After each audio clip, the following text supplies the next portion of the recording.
What is up, everyone? I'm Skratch. Welcome to the channel. This is another King Arthur Legends Rise video. Hope you guys are having a fantastic day.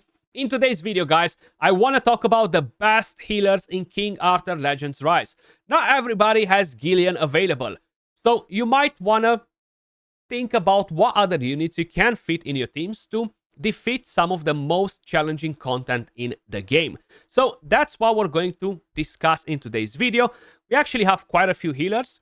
Recently, one of the rare ones got a bit of a buff, and he's actually pretty nasty. He gives a massive heal. First, I want to give a massive shout out to all of you guys that supported my channel through the supporter creator program. If you guys want to earn free rewards, it doesn't cost you anything. You don't have to download nothing.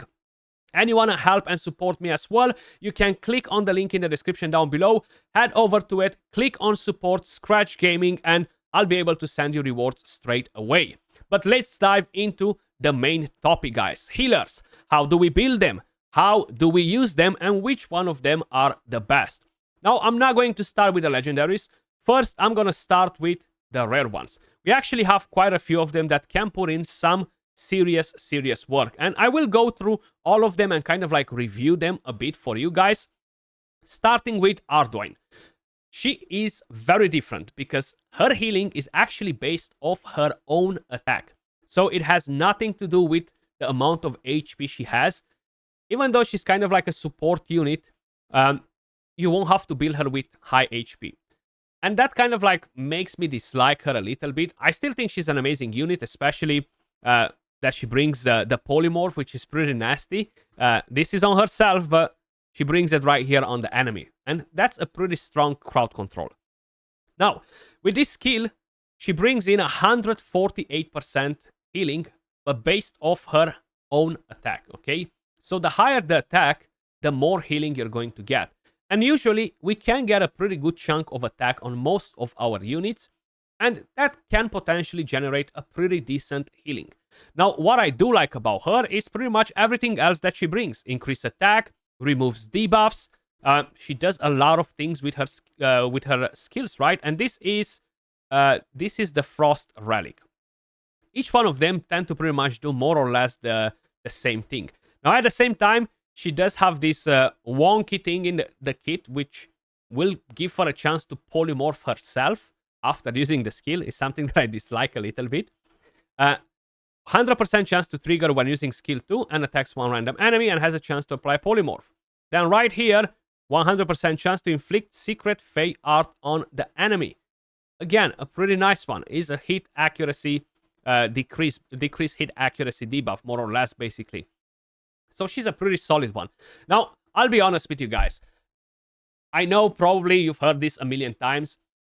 Every one of these units that we are going to basically mention, the best build for them is Vigor set. Okay, on some of them, Vigor plus health, Vigor plus counterattack. Why not? Vigor plus accuracy in some cases, if you need the accuracy on them. Vigor and defense.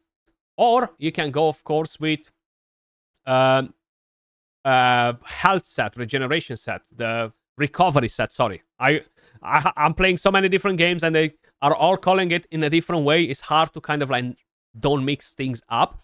A recovery set, right? So that can be pretty decent, but it's called the healing set in the game. So out of all of the healers, I do think that in terms of just healing, she is probably the weakest in my opinion. Then we have Clementine. Clementine, she's actually a pretty nice one too. Not the craziest healing. So each one of the relics will basically only heal with the A1 skill and the second skill. The third skill will always do something else, like reduce the attack gauge on the enemy. Now, this is actually very nice in some of the dungeons. You will require it actually, and she's very powerful in some of the dungeons. With the passives, basically pretty much doing the same thing. Reducing the attack gauge, healing the ally with the lowest HP, 10% of her max HP. And right here, charges her attack gauge and triggers the future to come. Now, with her actual healing skill is roughly around 10% with each one of the relics. 9.9, 10.5, and this one has a 10.5 as well. But it has a chance to remove 2 abnormal status from each ally. So these heroes are not only bringing healing, but they are actually supporting your team in a way or another. I do actually really like Clementine. I think she's really, really nice, especially in the Shrine dungeon. She's very, very powerful in there. Then, moving on to the next one that we have on the list. This time around, I kind of like this champion a lot. I am using her a lot, and she can provide a lot of healing, support, but she can provide dot damage as well.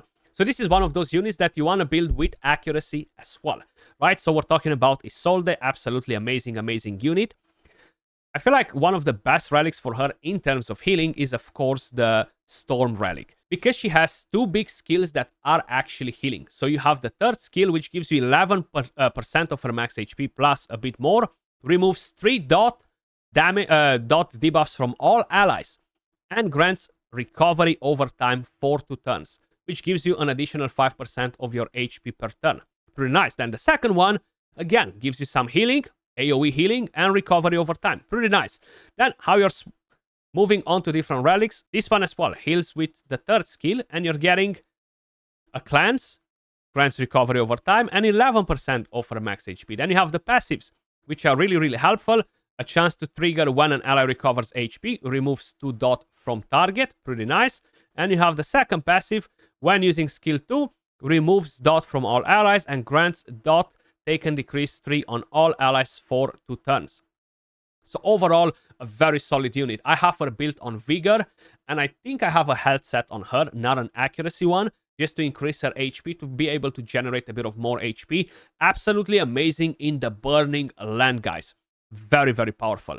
Then, moving on to the next one. I feel like the next one, in terms of priority, at least for me, is Vivian. So Vivian is pretty nice. She's a newish character. Very good for her favor faction, for the Steed one, because we don't really have another healer in there, right? So the passives are good. Gives attack speed increase. Then with this one, she has a chance to reduce all of the passives if your allies have recovery over time. And this one right here, counterattacks. Now she heals with a fire relic with each one of the skills. The A1, healing, and she has a chance to apply burn. So this is another unit that you want to build on Vigor plus accuracy to make sure you are putting those dot damage on the target. The second skill will basically heal and transform all of the dot damage on your unit onto recovery over time. So if you have 3 or 4 dot damage debuffs on your allies, she will transform all those into recovery over time, which is really nice. She's just a bit hard to use, in my opinion. Then you have the other skill that again gives you healing and deals damage too. So overall, a pretty solid healer. Not the best healer in the game or anything like that, because she doesn't generate the craziest numbers, but she's a pretty solid one. If we're going to move on to the next one, guys, and I'm going to talk about Sarah. I actually love Sarah. I feel like she's really, really, really powerful. The best relic in terms of healing is the Storm Relic for her. Healing with A1, healing with the A2, and removes 1 debuff from all allies, which is very nice. Then you're getting a 17% of her max HP and increased defense on your team. Then the passives removes 2 debuffs from up to 4 random allies when using a skill. Very good. And the second one is massive versus YSK dungeon. Buff disruption, attack gauge disruption as well. And she can be very good as well versus the Shrine of Storms to put the buff disruption on. So overall, Sarah, amazing. Again, she needs accuracy. So Vigor plus an accuracy set, Vigor plus a health set will really, really be very powerful on her. Moving on to the next one, guys. The one that recently got a bit of a buff is Frederick. Actually, he kind of like comes under a control sort of champion hero rather than a support. But he has some crazy, crazy healings. So check this out. If we're going to go on to the Frost Relic, trigger buff transfer on an ally and heals all allies by 21% of his max HP. The higher HP, the bigger the healing. That's a very, very good chunk of healing, guys. 21%. Then, of course, he can do other things. He can trigger steel buff. He can Still a bit of damage here and there, but nothing crazy. When attacking while inflicted with a debuff, removes a debuff from all allies and charges their attack gauge by 60%. Really powerful. And again, when attacking, a chance to inflict depletion for 2 turns and heals all allies by 15% of his max HP. Vigor, accuracy once again. It is what it is. Vigor is the most powerful set. We cannot forget about it, right? We cannot ignore it. That's how good it is. So Frederick is actually really strong for a lot of content. Just in general, more of a support type of a unit rather than do tons of crazy funky things, right? Then, one of my most favorite rare ones, guys, is going to be Turin. Turin, absolutely amazing. Such an amazing support, not just for healing, but for all of the buffs that she's bringing to the team. So, you want to have health and a vigor set on her. The very first passive changes the weather to night and rain, grants recovery increase to all allies for 3 turns, and of course, if Ain is present, will basically do a bit of a more funky thing. Then, with the second one, when attacking while weather is night, gain healing elixir for 2 turns, which gives a good heal to the ally with the lowest HP and grants abnormal status immunity. Then, I feel like the best relic for her, in my opinion, at least in terms of healing, is the Frost one. So you have 50% independent chance to grant recovery increase and 100% chance to heal each ally by 20.5% of her max HP. That's a good chunk of healing. The second one will grant recovery over time to an ally for 4 turns, and then it will give some buffs. Now, if we're talking about the Storm Relic, this gives you a good healing as well, but it gives you very, very good buffs. The healing is not as powerful, but you're getting increased resistance, increased attack speed, and the healing. Very, very nice. And then the second skill, effect accuracy, defense increase, and recovery over time if the weather is night. So she's very, very powerful. So useful in pretty much all of the content. If we're talking about dungeons, Forbidden Dungeon, the Favored Dungeon. If we're talking about even PvP, she can be nice because of the buffs. So to be honest, I do think that she's the most solid rare support unit. Hands down. Very, very impactful. And of course, the last one, everybody knows it. The best supporter in the game, the best healer. And I'm hoping that one of the next few legendaries will be an amazing one as well. A good healer that can generate a nice AoE heal. So Gillian, guys. Gillian not only heals, but she gives you abnormal status immunity with some of the passives. She can decrease the attack gauge, inflict effect resistance as well. This one right here, when an ally is inflicted with abnormal status, triggers overhealing for an ally inflicted with abnormal status and grants abnormal status immunity for 2 turns, which is super powerful in pretty much all of the content, especially if you're going versus a AoE crowd control unit as well. Bang, she's gonna take them all back to full HP, more or less, and abnormal status immunity. Massive. Then she can actually increase the attack gauge on some of your units with her other passive. She heals with the first skill. Now, the best relic for her, guys, no secret, is going to be the Frost Relic, and I'm going to explain you why in a second. You're getting with the basic skill 8.7% healing. With the second skill, attacks one enemy, has a chance to reduce the attack gauge, 40% chance to heal each ally, 14.3% of her max HP, and 100% chance to heal the ally with the lowest HP by 20% of her max HP.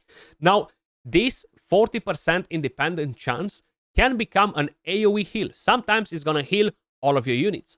Sometimes it's gonna heal multiple times the same unit, taking it back to full HP. So that's why this is the most powerful support character in the game. You're gonna get a healing, Vigor set plus accuracy, can work nice, Vigor set plus health, but you wanna make sure you have some recovery. You wanna have recovery on all of the healers, to be honest, to increase the healing. The more recovery, the more healing you're gaining. So basically, I know we were discussing in a few different videos in the past, guys, what's better? To get HP percentage on my unit or to get recovery percentage on my unit, like instead of a ring or a belt. What's the best thing? So the belt can only be flat HP, no brainer. Recovery percentage is key. Now, the truth is that recovery generates more healing than health. So having a unit with 35k health and 20% recovery will generate a smaller healing than a unit that has 30k HP and has 10% extra recovery on top of what I said before. So that's something to keep in mind as well. Recovery is really strong, and usually they do tend to gain some recovery from their chivalry. But guys, that was all for this video. Let me know your thoughts in the comments down below. Would you like for the developers to add another healer in the game? Something that will be added to a summoning banner, so we have a higher chance to get that unit. Which one of them is your most favorite one? And as usual, appreciate all of you guys watching. If you enjoyed the content, smash a like, subscribe to the channel, do all that YouTube stuff. Much love, and I'll catch you all in the next one. Peace.